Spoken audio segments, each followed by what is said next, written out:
이곳에서 30년 넘게 세탁업을 해왔지만 중동 사태로 인한 고유가는 이제껏 경험해보지 못한 부담이 되고 있습니다.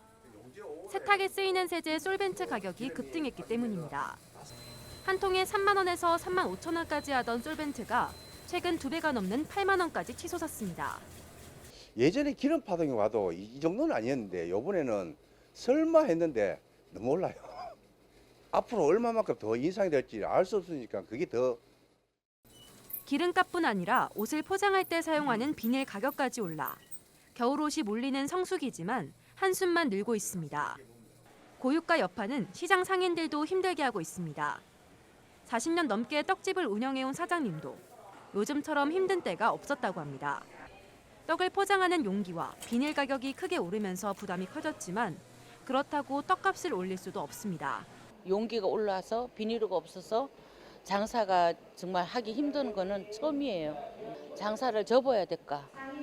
그런 생각도 들더라고요. 물건에 담아 판매해야 하는 상인들은 대부분 같은 어려움을 겪고 있습니다. 정육점의 고기들은 대부분 용기에 직접 포장해 판매하는데 평소 5만 원 하던 포장 용기는 현재 8만 원까지 올랐습니다.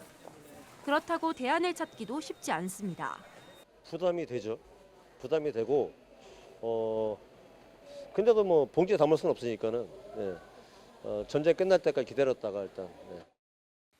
치솟는 연료비와 인건비 부담으로 울산 지역 목욕탕이 꾸준히 감소하고 있습니다. 김선민 의원이 보건복지부에서 받은 자료에 보면 울산 지역 목욕탕은 지난 2000년 260곳에서 지난해 166곳으로 25년 사이 94곳이 줄었습니다. 목욕탕 업계에서는 유가와 인건비 상승분을 요금에 반영하지 못하다 보니 경영이 어려워져 폐업하는 경우가 늘고 있다고 설명했습니다.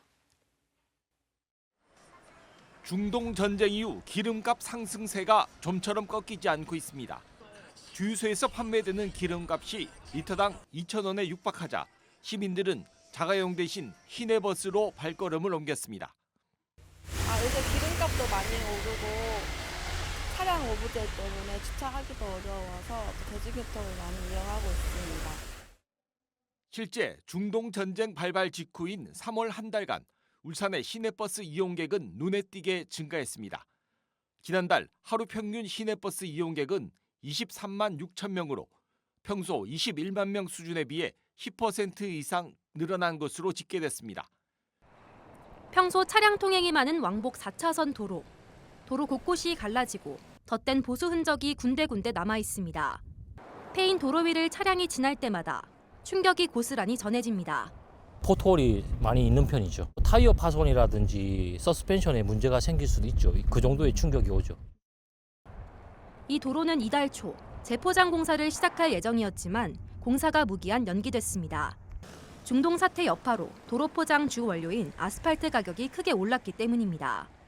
아스팔트를 원유에서 뽑아내다 보니 유가 상승세 속에 가격이 지난해보다 2배 가까이 오른 데다 공급마저 불안해졌습니다. 자재값 상승으로 예상 공사비가 정해둔 예산을 크게 넘어서자 울산시는 상반기에 보수를 하려던 도로 4곳의 공사를 모두 연기했습니다. 전체 공사비가 상반기에 해야 될 게 한 26억인데 2억 7천 정도 올라간 한 10% 올라간다고 보면 되겠네요. 아스팔트 때문에. 사정이 이렇다 보니 도로 포장업체들도 일감이 뚝 끊겼습니다. 장마 전인 4월부터 7월까지가 가장 일감이 많은 시기지만 관급 공사뿐 아니라 민간 공사도 줄줄이 연기되면서 아예 손에 놓고 있는 겁니다. 전국에 7천 곳이 있는데 거의 개점 휴업에 들어가는 상태라고 보고 있으면 됩니다. 공사건에 대해서 전화 오는 건 전혀 없고 관에도 입찰도 거의 나오지 않은 형태거든요. 울산시는 아스콘 수급 상황을 지켜본 뒤 공사 발주 시기를 다시 결정할 계획이지만 여전히 불투명한 중동 상황으로 재개 시기가 언제가 될지는 전혀 알 수 없는 상황. 자칫 큰 비라도 내려 크고 작은 사고로 이어지지 않을지 우려됩니다.